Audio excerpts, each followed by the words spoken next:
اور 9 ہجری میں آپ صلی اللہ علیہ وسلم کے حکم پر اس کو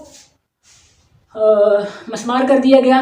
یہ منافقین نے بنائی تھی جو بظاہر مسلمان تھے اور اندر سے وہ کافر تھے، اور انہوں نے یہ بنا رکھی تھی۔ اور وہ جب مسجد نبوی میں آپ صلی اللہ علیہ وسلم کے ساتھ نماز پڑھنے کے لیے نہیں آتے تھے اور ان سے پوچھا جاتا تھا کہ کیوں نہیں آتے، تو وہ کہتے تھے کہ ہم نے ایک مسجد قریبی بنا لی ہے تاکہ لوگوں کے لیے آسانی ہو، اور ہم وہاں پر بیٹھ کے اللہ کا ذکر کرتے ہیں، جبکہ وہ مسلمانوں کے خلاف وہاں پر بیٹھ کر سازشیں کیا کرتے تھے۔ سو اللہ تعالیٰ نے قرآن پاک میں حکم فرمایا کہ مسجد زرار کو جلا دیا جائے۔ یہ مدینہ میں ہے اور 9 ہجری میں اس کو مسمار کرنے کا حکم دیا گیا۔ Hopefully you got it.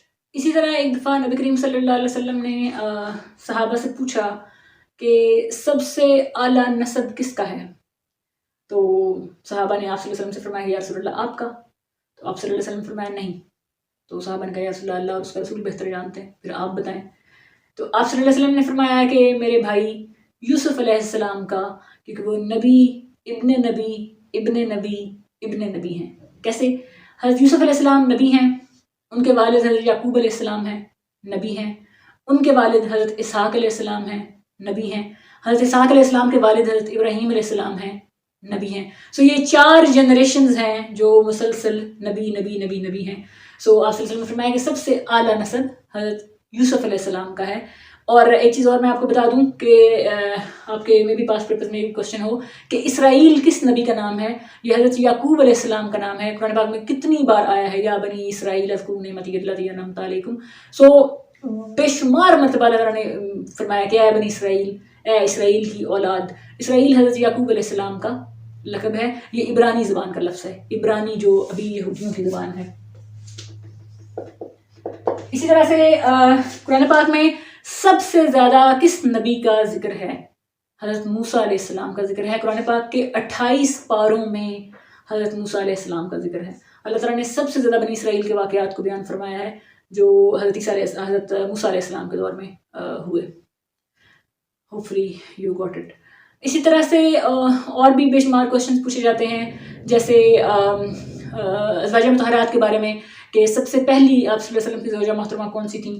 وہ حضرت خدیجہ رضی اللہ تعالیٰ عنہ تھیں، اور حضرت خدیجہ کا لقب کیا تھا؟ طاہرہ، یعنی پاک باز عورت۔ اسی طرح سے وہ ان شخصیت کا نام کیا ہے جن کے پاس حضرت خدیجہ رضی اللہ عنہ آپ صلی اللہ علیہ وسلم پر پہلی وحی نازل ہونے کے بعد آپ صلی اللہ علیہ وسلم کو لے کر ان کے پاس گئی تھیں، جو کہ توریت کے بڑے ماہر تھے۔ وہ حضرت خدیجہ رضی اللہ عنہ کے چچا زاد بھائی تھے، ان کا نام تھا ورقہ بن نوفل۔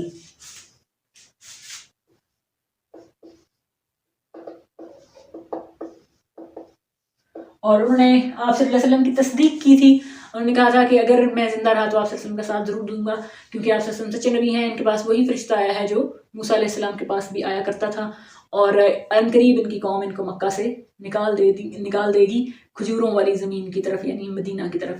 سو ورقہ بن نوفل توریت کے بڑے ماہر تھے، اور حضرت خدیجہ رضی اللہ عنہ ان کے پاس آپ صلی اللہ علیہ وسلم کو پہلی وحی نازل ہونے کے بعد لے کر گئی تھی۔ اس کے علاوہ جو غار ہرا ہے جس میں پہلی وحی نازل ہوئی تھی، یہ کس پہاڑ میں ہے؟ اس پہاڑ کا نام کیا ہے؟ اس کو جبل نور کہتے ہیں، جبل عربی میں پہاڑ کو کہتے ہیں۔ اسی طرح سے وہ غار جس میں آپ صلی اللہ علیہ وسلم نے ہجرت کے موقع پر پناہ لی تھی کچھ ٹائم کے لیے حضرت ابوبکر صدیق رضی اللہ عنہ کے ساتھ، اس کا نام کیا ہے؟ غار ثور۔ صدیق رضی اللہ تعالیٰ عنہ بچوں میں سب سے پہلے حضرت علی رضی اللہ تعالیٰ عنہ نے اسلام قبول کیا، عورتوں میں سب سے پہلے حضرت خدیجہ رضی اللہ تعالیٰ عنہ، اور غلاموں میں سب سے پہلے حضرت زید بن حارث رضی اللہ تعالیٰ عنہ، اور یہ واحد صحابی ہیں جن کا ذکر نام کے ساتھ قرآن پاک میں آیا ہے۔ یہ میں اکثر و بیشتر یہ ریپیٹ کرتی رہتی ہوں۔ اور اسلام کی سب سے پہلی شہید خاتون ہے، مردوں میں بھی اور عورتوں میں بھی، جو اسلام کی سب سے پہلی شہید شخصیت ہے جس کو اس لیے اس کی جان لی گئی کہ انہوں نے آپ صلی اللہ علیہ وسلم کا کلمہ قبول کیا ہے، وہ حضرت سمیہ رضی اللہ تعالیٰ عنہ ہیں، اور ان کو ابو جہل نے شہید کیا تھا، اور حضرت سمیہ کے کچھ دیر کے بعد ان کے شوہر حضرت یاسر رضی اللہ تعالیٰ عنہ کو